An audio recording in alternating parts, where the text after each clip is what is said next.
Bom, só retomando aqui, nós terminamos aqui, né, dizendo que o controlador geral, ele não trabalha sozinho, ele não controla sozinho. Cada controle existente nas unidades administrativas faz parte do controle interno. Então, vocês deixem isso bem claro para as pessoas lá, para falar que o controlador precisa ter uma equipe grande, disso, aquilo. Não. O contador auxilia o controlador, o jurídico também apoia o controlador, o pessoal da compras também auxilia o controlador e assim sucessivamente. Então, vocês têm que transformar essas pessoas em agente de controle para facilitar a sua vida, senão você vai ficar sobrecarregado.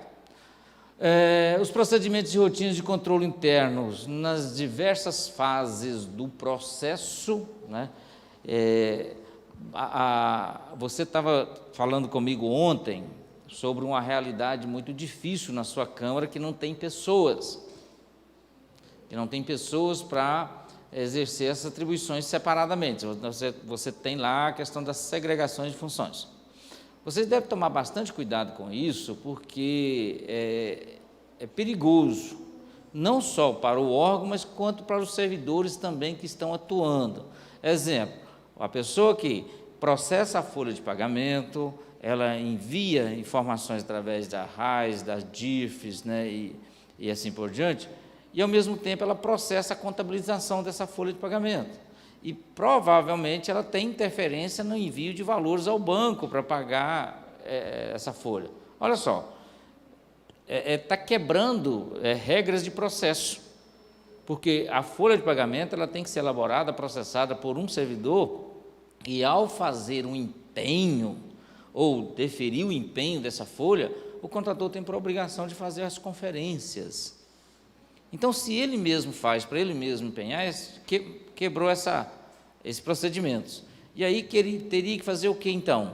Neste caso, mesmo o controle interno não sendo órgão deliberativo e autorizativo, deveria, ao processar a folha, submeter à apreciação do controle, porque é uma unidade administrativa pequena, por isso não tem servidores para fazer tal atividades. Outro ponto, o processamento das compras e licitações. Se você tem um controlador, um contador e um assessor jurídico e um auxiliar de serviços gerais, você não tem pessoas habilitadas para fazer licitação. Você tem duas saídas.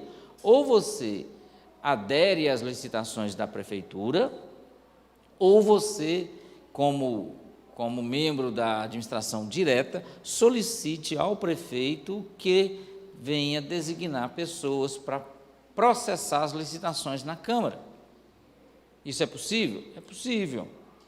Desde que você justifique bem essa questão, porque você não pode ficar segregando funções. Você, como controladora, não pode processar licitação. O contador não pode. O jurídico não pode. O diretor-geral que requisita. Fica difícil, né? A não ser que você tenha uma outra saída, mas as saídas que você tem, ou você vai aderir às licitações do Executivo, ou você vai solicitar agentes públicos do Executivo para processar essas licitações para vocês. É por aí. Deve, só aderir. Material limpeza, material expediente, internet, tudo. Só. Ou, quando for fazer a licitação, você manifestar interesse para a prefeitura inserir a Câmara. Gente, a Câmara é a administração direta. Ela pode perfeitamente estar utilizando as licitações processadas pelo Poder Executivo. É parte do município, parte da administração direta. Não tem nenhum receio quanto a isso. Tá? Bom, os controles devem ser prioritários e avaliados pelo controlador, periodicamente avaliados pelo controlador. O controlador vai criar um calendário de informações. Vamos dar um exemplo claro disso. Movimento contábil. O movimento contábil, cheguei até a comentar isso ontem, o movimento contábil ele tem que ser fechado regularmente até o último dia útil do mês seguinte, o movimento do mês anterior, baseado no artigo 162 da Constituição. O que vocês da Controladoria vai ter que fazer? Regulamentar isso de forma que o contador envie os demonstrativos contábeis para a Controladoria ou disponibilize via sistema integrado para que vocês tenham esse controle, inclusive para vocês terem acesso às informações que vocês precisam para fazer a avaliação. Então, vocês precisam estar definindo qual a periodicidade das informações que vão chegar para o controle interno. Processo de licitação, informações da contabilidade, do RH, envio de anexos fiscais, relatório de gestão fiscal, relatório de execução orçamentária que é enviado, tudo isso tem que ser definido para vocês, que seja mandada uma cópia, ou pelo menos deixe claro para o controle interno que esses prazos foram cumpridos. Eu posso aderir a algumas, outras não. Pode. Daí eu faço um contrato nos termos da licitação. Sim, a adesão você vai receber parte do processo que você precisa, as peças fundamentais do processo, você vai celebrar um contrato diretamente com o fornecedor, naquela licitação. Pronto, acabou. Tá? Mas o ideal é que você informe o executivo que você vai querer aderir às licitações dele. Isso, tranquilamente. Certo? Aí sim, vocês vão estar avaliando essas informações, né? Avaliação quanto ao quê? A eficácia, a eficiência, e aí, obviamente, você vai ter que estabelecer uma metodologia e critérios que você vai utilizar para fazer essa avaliação. Claro, cada caso vai ser um caso, considerando que cada município, cada órgão tem uma realidade diferente. Muito bem. Competências da Controladoria Geral do município. Preste bem atenção, da Controladoria Geral do município.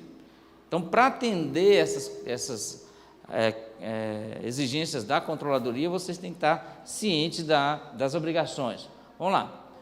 Primeira coisa que vocês têm que entender é que o órgão que deve propor a regulamentação dos procedimentos e rotinas, que deve ter como ponto e objetivo a facilitar o entendimento dos procedimentos de controle.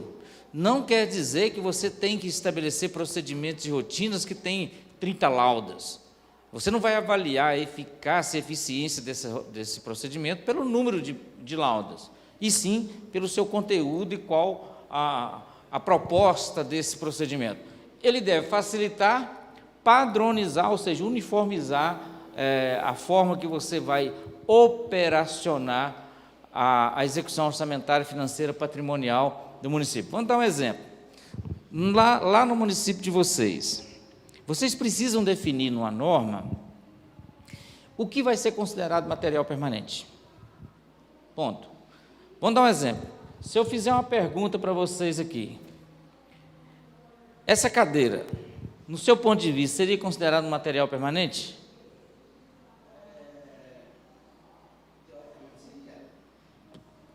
Baseado que ela dura mais de 2 anos. Você concorda? Você também concorda? E se eu dissesse que eu não vou contabilizar essa cadeira como material permanente, e sim material de consumo? A primeira coisa que você deveria me perguntar, baseado em quê? Não é isso? É isso que você vai ouvir sempre, de todas as pessoas lá, porque na cultura dos gestores e dos contadores, principalmente, que lá existe, eles vão pensar que isso é material permanente. Por quê? Porque lá no parágrafo 2º do artigo 15 da 4.320, que é de 64, menciona, será considerado material permanente aquilo que apresenta probabilidade de duração por mais de 2 anos. Até aí tudo bem, seria material permanente. Mas quando você define que um bem vai ser permanente, você tem que pensar que ele vai ter período de vida útil, valor residual, vai depreciar todo mês e vai ter um lançamento contábil. E ele vai exigir um controle, quem vai administrar e quem vai ter a guarda desse bem. Aí vem a pergunta, será que esse volume de controle, de trabalho que vai dar para controlar, compensa você controlar uma cadeira de R$150? Durante, no mínimo, 2 anos? Então, você vai ter que estar editando regras para a questão funcional e patrimonial. Só que essa regra não pode ser definida pela Câmara, tem que ser definida pelo Executivo, que quem tem personalidade jurídica para constituir patrimônio. E aí, qual a base legal que eu vou ter para definir se essa cadeira deixa de ser material de consumo, mas, bom, material permanente vai ser material de consumo. Aí eu vou ter o Decreto-Lei 200, que é de 67, que fala que você deve excluir o controle quando o custo fica maior que o benefício gerado pelo bem. Então, em 67, a gente já tinha uma ideia de que, mesmo ela demonstrando que seja material permanente, eu poderia classificar como material de consumo, porque o custo de controle ficaria muito mais oneroso que o benefício gerado por ela.